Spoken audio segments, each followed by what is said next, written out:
Let me ask you something, and be honest with yourself for a second. How many times today did you not do something, or not say something, because of what someone might think? Maybe you didn't raise your hand. Maybe you wore the safe outfit instead of the one you actually liked.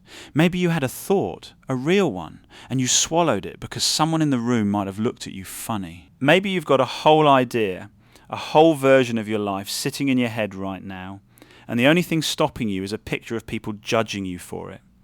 Here's the thing I want to sit with you on today. That audience you're so scared of, most of them aren't even watching. And the ones who are, they forget about you way faster than you'd ever believe. You care too much what people think. I did too. Honestly, I still catch myself doing it. So let's actually talk about it. Not fix it in one video, guru style. Just real talk, me and you, about why this happens and how to loosen its grip on you. Okay, so here's the first thing. And it sounds almost too simple, but stay with me because it goes deep. Everyone is thinking about themselves, almost all the time, just like you are. Right now, the people you're scared of judging you, they're in their own heads worrying about their own stuff. Their skin, their money, their weird thing they said 3 years ago that they still cringe about at 2 a.m. That embarrassing moment you're replaying on a loop? Nobody else is replaying it. They've got their own loop. Everyone's the main character of their own movie. And in your movie, you're the star. But in theirs, you're an extra. You walk through the background of a scene and then they cut to what they actually care about, which is them. There's a name for the mistake we make here. Psychologists call it the spotlight effect. We feel like there's a spotlight on us, like everyone's watching, everyone's noticing, everyone's got an opinion on what we're doing. And it's just not true. The spotlight's in your head. You built it. And then you perform for an audience that mostly isn't there. I know that might sound a little harsh. Nobody's thinking about you. But I don't mean it in a sad way. I mean it as the most freeing thing in the world. If nobody's watching as closely as you fear, then you've got way more room to just be you. Nobody's keeping the score you think they're keeping. And look, I'm not talking down to you from some enlightened place. This ran my life for years, and I want to be real about that. I used to make decisions almost entirely around what people would think. What I wore, what I said, whether I'd try something new in front of people. I remember wanting to start putting stuff online. This, basically. And the thing that stopped me wasn't the work. It was one specific fear. What are people from my life going to say when they see me talking to a camera? What if someone I went to school with finds it and laughs? What if it flops and everyone sees me fail publicly? So I didn't do it, for way longer than I should have. I let a made-up audience of people who, let's be honest, barely think about me. I let them run my actual life. I gave a bunch of people who weren't even in the room a veto over what I did with my one shot at being here. And when I finally did start, you want to know what happened? Basically nothing. The disaster I'd built up in my head never came. A couple people said something, most people said nothing at all, and the world just kept moving. All that fear, all those months I lost, and the thing I was so scared of never even showed up. That's usually how it goes. The wall you're scared to climb is mostly painted on. Now here's the part I think actually helps, because I don't want you to just feel bad about caring too much. There's a real reason you're wired this way, and it's not a flaw in you specifically.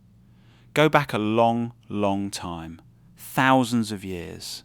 Humans lived in small tribes, small groups. And back then, what other people thought of you was genuinely life or death. If the group turned on you, if you got cast out, you didn't survive on your own out there. No tribe meant no food, no protection, no warmth. So your brain developed this deep, deep alarm system around social rejection.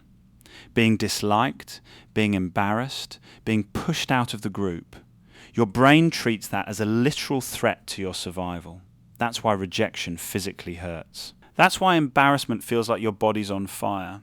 So when you feel that panic about what people think, that's not you being weak or broken. That's a survival system doing exactly what it was built to do. It's just running on ancient software in a completely different world. Because here's what changed. Today, being judged doesn't kill you. If a stranger thinks your video's cringe, you don't get cast out of the tribe and left to die.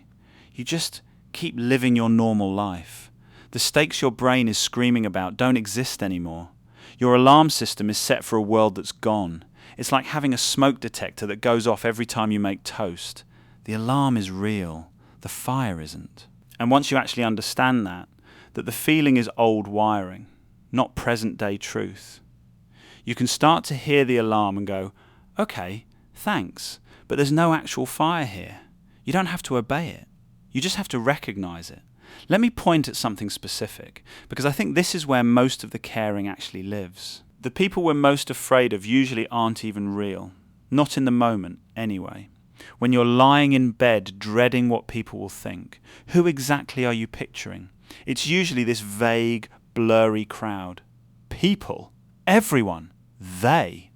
And this imaginary crowd is somehow always the most judgmental, most attentive, most brutal version of people that could possibly exist. You've cast the harshest possible audience for a show nobody's actually attending. Real people are so much softer than the crowd in your head. Real people are distracted. Real people are kind more often than not. Real people are too worried about their own stuff to sit around building a case against you. That savage jury you're so scared of, you made them up. You're the writer, the director, and the whole audience, and then you got scared of the movie you made. So a lot of caring what people think isn't even about real people. It's about a fictional crowd you keep casting as the villain, and you can stop writing them in. And this is honestly where the whole idea behind this channel comes from. Keep it simple. Because look at what caring too much actually does. It makes everything so complicated. Every single choice turns into this exhausting calculation. If I do this, what will they think? And if I do that instead, how will it look? And what about this group? And what about that person? And what if it gets back to so-and-so? You're running 12 simulations before you can pick a shirt. That's not living. That's project managing other people's imaginary opinions. Keeping it simple means cutting all that out. It means asking one honest question instead of 12 fearful ones. Do I think this is right? Do I actually want this? That's it. That's the whole calculation. And I'm not saying it's easy. I'm saying it's simple. There's a difference. Simple is fewer voices, one of them yours. Everything I've ever gotten right in my life came from making it that simple. And every time I tangled myself up in what everyone else might think, I froze and did nothing. I want to be straight with you about what this actually costs, because I don't think we talk about it enough. We treat caring what people think like it's a small, harmless thing. It's not. It's one of the most expensive habits a person can have. Think about what it's already taken from you. The things you didn't try, the person you didn't talk to, the idea you didn't share, the version of yourself you kept in a box because you were scared of how it'd look. That's the real bill, not money, your actual life. The stuff you'll think about when you're old and wonder, what if I'd just gone for it? Because here's the cruel little joke at the centre of it. You spend all this energy trying to control what people think of you, and you can't. You genuinely can't. People are going to think whatever they think based on their own mood, their own day, their own baggage that has nothing to do with you. Someone can decide they don't like you for no reason at all. You could do everything perfectly and still get judged. So you're paying this enormous price. Your dreams, your voice, your freedom. To control something that was never in your control in the first place. It's the worst deal you'll ever make. And most of us are making it every single day without even noticing. Now I know what some of you are thinking, because I thought it too. Okay, but what if the people judging me have a point? What if I put myself out there and I actually am bad at it? Fair. Let's deal with that honestly instead of just hyping you up. There's a difference between judgment and feedback, and you've got to learn to tell them apart. Feedback is useful. It's someone giving you real information you can use to get better. Take that. Actually seek that out. But judgment is different. Judgment is just someone having an opinion about you, usually to make themselves feel something, and it comes with nothing you can actually use. That's cringe, isn't feedback. You'll never make it, isn't feedback. That's just noise dressed up as truth. And here's the filter I use. I ask, is this person actually in the arena doing the thing? Or are they in the stands, just talking? Because the people who are actually out there trying stuff, failing, building, they're almost never the ones throwing rocks. They get it. They know how hard it is. The loudest judgment almost always comes from people who've never risked anything themselves. So when you take their opinion and let it stop you, you're letting someone who's done nothing decide what you get to do.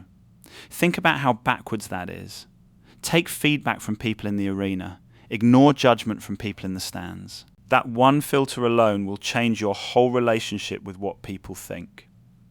I want to be careful here, because I'm not telling you to become someone who cares about nothing and nobody. That's not the goal, and honestly, that's just a different kind of broken.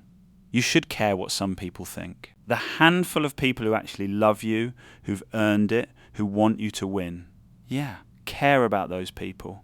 Their opinion is worth something because they're on your team. The goal isn't to stop caring. The goal is to be way more selective about whose opinion gets a vote. Right now, most of us hand out that voting power to everyone, the stranger in the comments. The person we haven't spoken to in 5 years, the vague imaginary crowd. Everyone gets a say. And that's the problem. Not that you care, but that you care about everyone equally, including people who don't matter and people who don't even exist. So picture it like a small table. There are only a few seats, and you get to decide who sits at that table and gets an actual say in your life. Your close people, the ones who've shown up for you, they get a seat. Everyone else? They can have an opinion. That's fine. They're just not sitting at the table. They don't get a vote. You can hear them from across the room and keep doing your thing. That's not being cold. That's just knowing who's actually earned a say. All right, let me give you the practical part, because I don't want this to just be nice ideas that evaporate the second you close the app. First one, and this is the big one. Start doing small things you're a little scared to do socially, on purpose. Small. Wear the thing you like. Share the opinion out loud. Post the thing. Sit with the tiny discomfort and watch what happens. And what happens is nothing. The sky doesn't fall. Every time you do this, you collect a little piece of proof that the fear was lying to you. You can't think your way out of this one. You've got to rack up evidence. Each small rep teaches your brain, oh, we survived that, and the alarm gets quieter. Second, when you catch yourself spiraling about what someone thinks, actually ask, will this matter in 5 years? Will they even remember this in a week? 9 times out of 10, the honest answer is no. The thing you're agonizing over is a thing the other person will have completely forgotten by dinner. Zoom out and most of it just shrinks to nothing. Third, remember that everyone's too busy starring in their own movie to be the critic in yours. When you feel watched, remind yourself, they're thinking about themselves right now, same as you were 2 minutes ago. The spotlight's not real. And fourth, keep it simple. When a decision's got you tangled, cut all the voices out and ask the one question, do I actually want this? And do I think it's right? If yes, that's your answer. You're allowed to just do things. So here's where I'll leave you. You've got this one life, and it's genuinely short, and it's yours. And right now, some part of it is being quietly run by a crowd that isn't watching, judging you for things they'll forget by next week, based on standards that were never real to begin with. That's a wild way to spend the only shot you get. The people whose opinions you're so scared of are not thinking about you nearly as much as you think. And the very few people who genuinely love you, they already want you to go be fully yourself. So who exactly are you holding back for? When you really look at it, there's nobody there. Just an old alarm going off in an empty room. You're going to care sometimes. That's human. That's the old wiring. And it's okay. But you don't have to obey it. You can feel the fear. Notice there's no actual fire and do the thing anyway. That's the whole game.